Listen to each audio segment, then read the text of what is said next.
Kamustahin po natin ang sitwasyon ngayon sa lalawigan ng La Union. Daan-daang residente na roon ang inilikas dahil sa baha. May ulat on the spot si GMA Stringer Vic Alhambra. Vic? Simula kagabi ay bumuhos ang malakas na ulan dito sa La Union. Sa sobrang lakas, umapaw ang mga ilog kabilang ang Bawang River. Lubog tuloy ang mga bayan ng Nagilian, Bawang, San Fernando, Bacnotan, Bangar at Luna. Dito sa San Fernando City, umabot na sa mahigit 700 katao ang nagsilikas. Umabot na rin sa lagpas tao ang baha. Karamihan sa mga nagsilikas ay dinala sa Marcos Building at ang iba ay sa matataas na lugar malapit sa kanilang mga barangay. Ang Pangoy Ortega National Highway na nagdurugtong sa bayan ng Bagulin at San Fernando ay hindi na madaanan dahil sa mga landslide sa barangay Bacsil at Pias. Naputol din ang tulay sa barangay Pao sa San Fernando City. Sa bayan naman ng Nagilian ay umabot ng mahigit 300 katao ang nagsilikas mula sa 4 na barangay. Umabot din hanggang dibdib ang mga baha dito. Nasa Nagilian Gym ang mga nagsilikas mula sa barangay Ortiz, Natividad, Parawas at Kabaritan. Karamihan sa mga taga-Kabaritan ay hindi na nagawang makapaglabas pa ng mga gamit dahil biglaan ang pagbaha dito. Sa bayan ng Bawang ay marami ding barangay ang lubog sa baha, gaya ng Barangay Dili, Paringaw, Pugo, Central West at Central East. Lubog din sa baha ang mga bayan ng Bacnotan, bayan ng Luna at Bangar. Tia. Vic, kamusta yung panahon dyan ngayon? Malakas pa rin ba yung ulan?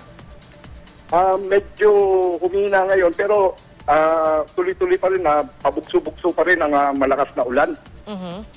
Pero meron bang casualty count or meron bang bilang ng mga nasaktan o nasugatan? Sa ngayon ay wala pang report sa PDCC o sa City Disaster Coordinating Council. Wala pang nayulat na nasaktan o namatay. Pero Vic, yung mga residente ba dyan nabigyan ng babala? Kasi Pia, tulad nga ng sabi ko kanina na kagabi at biglaan ng hindi inaasahan yung pagbuhos ng malakas na ulan, tuloy-tuloy na pagbuhos ng malakas na ulan. Kaya nga dun sa Nagilian ay yung nakausap kong residente, nag-internet lang daw nang nagsigawan na biglang paglabas niya ng bahay niya hanggang dibdib na ang baha. Pia. So yung buhos na yun na sinasabi mong tuloy-tuloy, mga oras ang bilang dyan? Yes, Pia. Simula kasi kahapon, ng hapon, ay bumuhos na yung malakas na ulan, humintuto at mga bandang alas 10 o alas 9, tuloy-tuloy na yan, malakas na ulan. At doon nga yung mga ibang ilog nga sa Bawang, biglaan yung taas nito, umapaw pa hanggang Nagilian Road. Kaya kagabi ay hindi madaanan ng Nagilian Road, pero ngayon medyo bumaba naman ang baha. Bukod dun sa Nagilian Road, Vic, di ba parang may nabanggit ka rin na iba pang lugar na yung mga kalsada hindi madaanan, tama ba? So, ano yun? Yung mga lugar na yun, nahahatiran ba sila ng pagkain? Nahahatiran sila ng mga supplies?